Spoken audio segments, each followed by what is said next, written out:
बढ़ जाती, खुलूस में इजाफा होता, लोग एक दूसरे के करीब आते।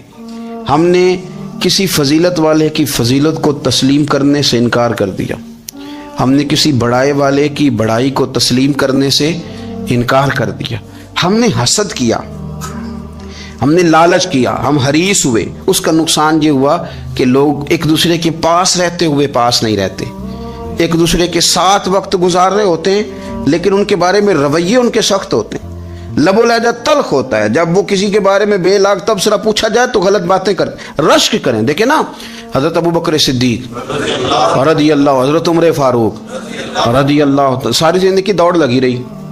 हजरत उमर कहते मैंने सारी जिंदगी दौड़ लगाई है कि अबू बकर से आगे गुजर गए, लेकिन ये दौड़ हसद वाली नहीं, ये रश्क वाली।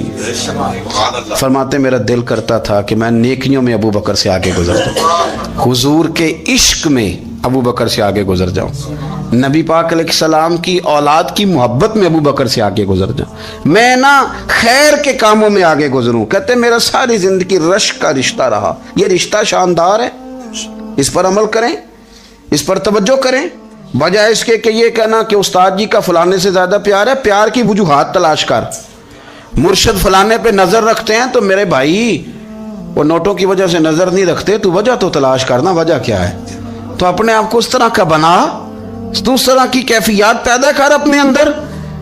हम क्या करते हैं कि रश्क करने की बजाय हसद करते हैं। हसद नहीं करें, अपने आप को संवारें, वो रश्क की वजह से आप संवार सकते हैं। नबी पाक अलैहिस्सलाम की प्यारी ज़ौजा उम्मुल मोमिनीन सैयदा आयशा सिद्दीका,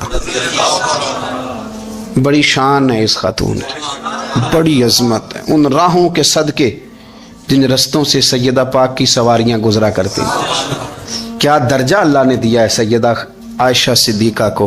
कहती हैं हुजूर का विसाल मेरी गोद में हुआ है। और मौला अली शेर खुदा फरमाते हैं मैंने हुजूर को सबसे ज्यादा आयशा सिद्दीका से प्यार करते हुए देखा। और आयशा सिद्दीका रज़ी अल्लाह तआला अन्हा फरमाती है मैंने हुजूर को सबसे ज्यादा फातिमा ज़हरा से प्यार करते थे। ये अलग माहौल है इनका आपस में। तो हजरत आयशा सिद्दीका इतना बड़ा मकाम, लेकिन वो फरमाती है मैंने सारी जिंदगी सैयदा खतीजतुल कुबरा पर रश्क किया। मैंने कहा क्या बात थी उस खातून की जो विसाल कर गई, लेकिन शायद को दिन खाली जाता हो कि मदीने वाले उनकी वफाओं का जिक्र न करते, शायद कोई खाली दिन जाता। कहती है मैंने इतना काबिल रश्क माहौल नहीं देखा।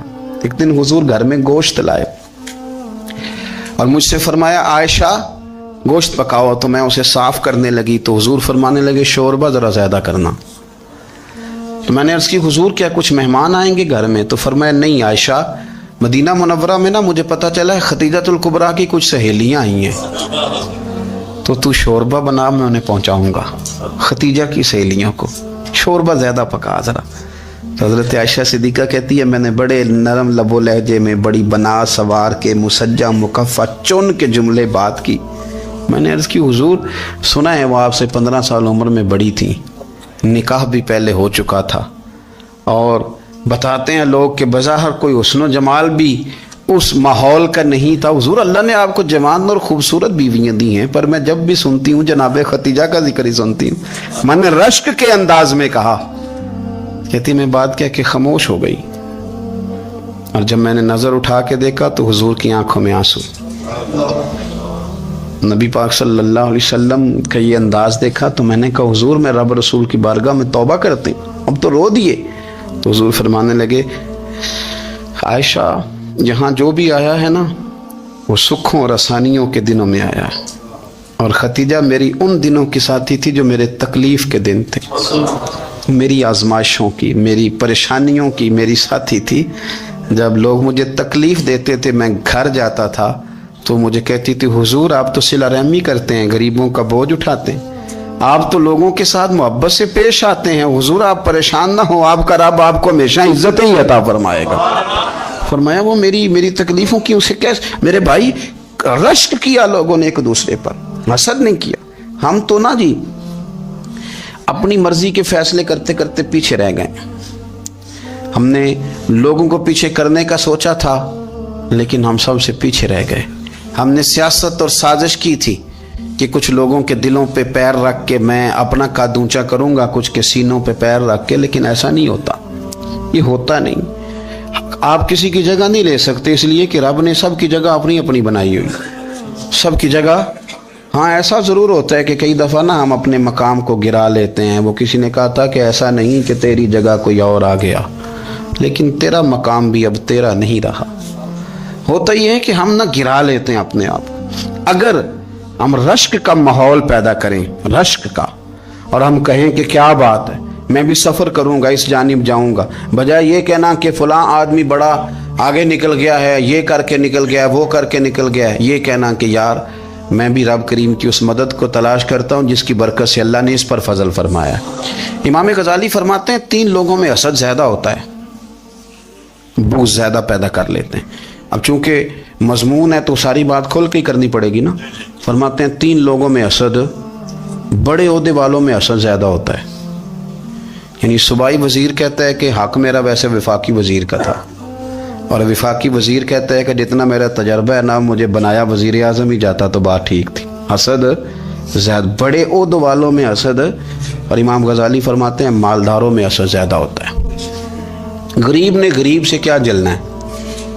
جلنے کو شے ہی کوئی نہیں، کس سے جلیں گے؟ تو غریب تو بیچارہ 4 روٹیاں ہوتی ہیں تو کہتا ہے چلو ٹھیک ہے آ جاؤ، دونوں مل کے بیٹھ جاتے ہیں۔ غریبوں کے دوست بھی غریب۔ امیر حسد کرتے ہیں، وہ سودے پہ سودا کرتے ہیں، وہ ایک دوسرے کی کمزوریاں بیان کرتے ہیں۔ میں نے گاہکوں کو نفع لیتے دیکھا ہے، فلانے سے مال لیتے تھے جی، اس نے بڑا تنگ کیا، تو کہتا ہے اسی طرح کا تو مجھ سے خریدا کر۔ لوگ استعمال کر جاتے ہیں، وجہ بیچ میں کیا ہوتی ہے؟ حسد، عداوت، خرابی ہوتی۔ اور تیسری بات امام غزالی نے شاید میرے لیے کہی ہے، امام غزالی فرماتے ہیں علماء میں حسد بڑا ہوتا ہے، عہدیداروں میں، مالداروں میں، اور علم والے لوگوں میں۔ وہ بھی اللہ کی تقسیم پر راضی نہیں ہوتے، کیونکہ وہ سمجھتے ہیں مجھے یہ لفظ آتے ہیں، میری قابلیت زیادہ ہے، میں زیادہ پڑھا لکھا ہوں، تو یہ منصب بھی میرا تھا، یہ کام بھی میرا تھا، یہ بھی میرے پاس ہونی چاہیے۔